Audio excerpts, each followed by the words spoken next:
Stars, I'm a fool for your love.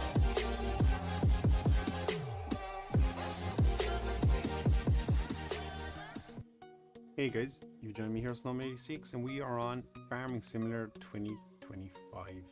So, big news there is the main thing, the game is out today as of recording this, and we're just going to quickly run through some of the options and settings that most of you will probably want to play with at some stage. So we get in here, if you have head tracking, steering wheel, stuff like that, you can enable them on. Force feedback, I've yet to see anything. I think that might be that needs a little bit more testing, I suppose, more than anything. You get down here, you have all your volumes and stuff. Now we have the music volume turned off just in the event of a copyright or anything like that. But we get down along here and it's all just kind of volumes and characters and stuff like that. One thing to do with any new game, especially with Farming Simulator, is the dead zones on your devices. So as you see, if I turn my wheel, it is perfect, but when you first start the game, it will be set to 14%. So I need to turn the wheel, I'm probably at about 60 degrees there, 70 degrees before I get any steering input. So be sure to adjust your dead zones on all your devices. So for most things you can run on, especially the likes of steering and accelerator, brake and things like that, run them at 0. If you're using a joystick for your loader controls, I would recommend then maybe 2 to 3%, and that will just give you that benefit. If your hand is resting on the joystick and you're slightly leant left or right, or you're twisted slightly, it won't engage that function. It'll just leave it off. So that would be my voice on that. 0 zeros as much as you can, and if you change the voices, you'll see the pedals are set to down here. For some odd reason my Monza pedals are down there, so you'll see the accelerator axis set to 0 and the brake axis also set to 0. So and I'll just flick through to the joystick and you'll see I have a 2% kind of thing. Anything that isn't an axis I left to 14.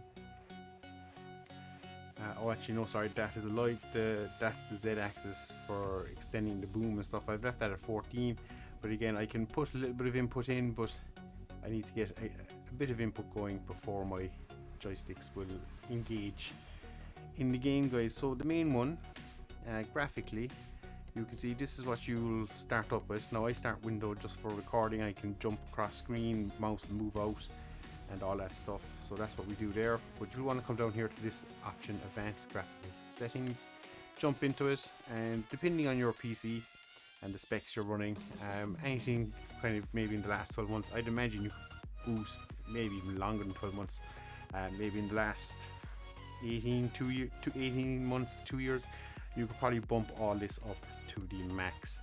So that's what we've done here. Everything is running high ultras where we can. Shadows are all turned on. Filtering, light quality, we have shadow that should actually be very high, so we will adjust that. That's one I missed. Soft shadows on. Get down to foliage, we have it all on.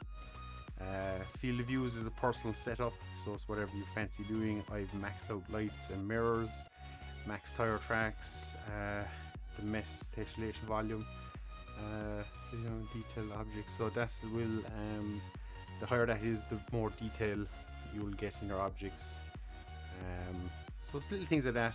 Post processing then, again depending on what graphics card you're running. I have an AMD, so we're running here with the Fidelity FX turned on, just to again boost game quality as much as we can. Now there is a couple of settings you can change in the XML files, and I will jump here quickly to that and show you what you can do. So the ones you can do are these percentages here of the draw distance. Again, if you're running a decent system and you find at 200 you're not getting any stutters or frame tears or anything like that, you can then jump into your XML and bump these up. And as I say, I'll show that in the XML files there shortly. But yeah, that's kind of it, guys. So I'll jump over to the XML and yeah, we'll see what you can just do with these settings. You can kind of push the game a little bit more. The max is 200 in game, but for the system I'm running, I can definitely push it to 300 to 400% on certain things, and it won't affect anything. So we're going to hit apply here because we made a few changes. It'll do its thing, and that's us done. So I'll be back here in a second with the XML, and we'll see how that all works. And we are back, guys. So we are jumped in here. So the one we are in, I'll close that because we don't need that, is the game.xml file. So you'll find that in your Farming Simulator 2025 folder, which will probably 90% of the time be in your documents under My Games, Farming Simulator, something along those lines anyway. But you're looking for that initial game. It's just called game, and it's an XML. I'd recommend using Notepad++ if you're doing any edits like this in XML. Just a lot easier. It gives you kind of color codes, steps things out as they're laid out, and groups them.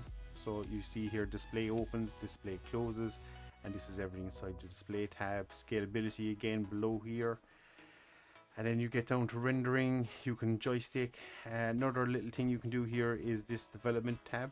So in this area here under controls, if you change that to true, you will enable the developer console within the game, which enables you to type in commands to the game to set weather, set flight mode, set super strength.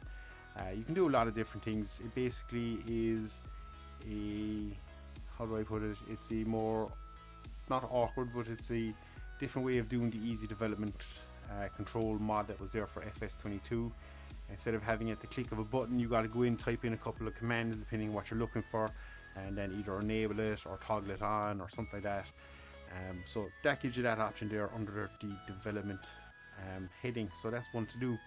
The main reason we're in here is for these few things here, guys. So you can see under scalability, again, you can leave the performance class. That's just ultra. That's what the game is running at. But your view distances, this will be 2 in the base. When you open up first, these will be set to 2, 2. I think this is set to 0.5.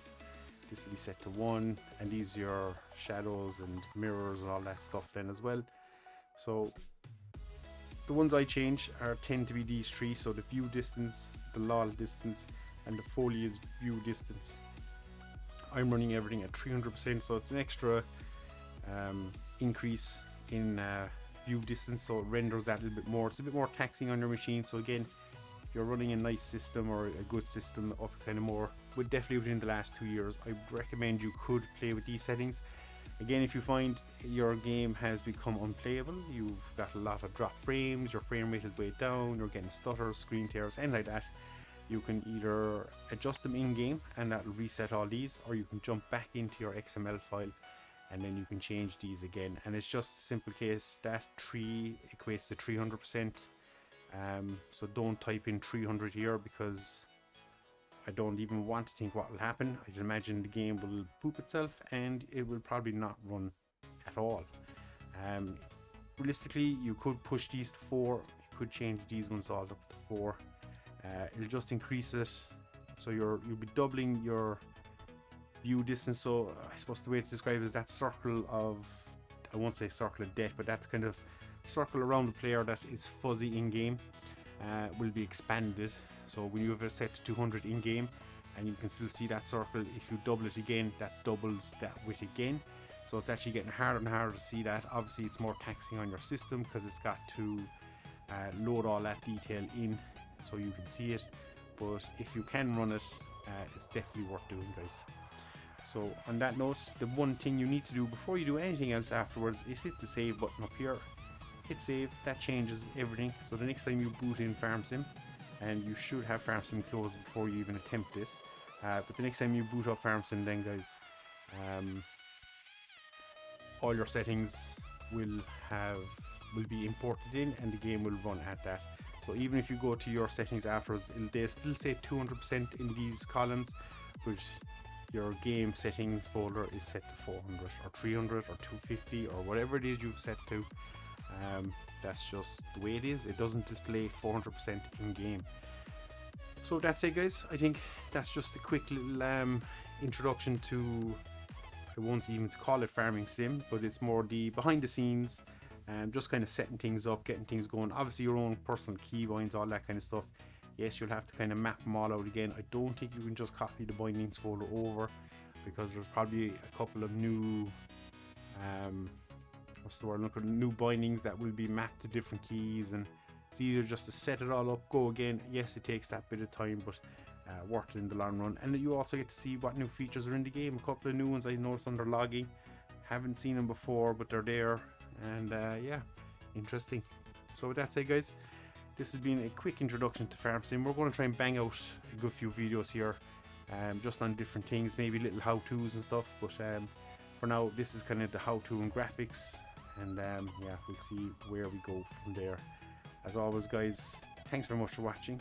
Super excited we have FS25, and looking forward to many more months of gaming and shenanigans. So until next time, guys, take care of yourselves, and we'll see you all again.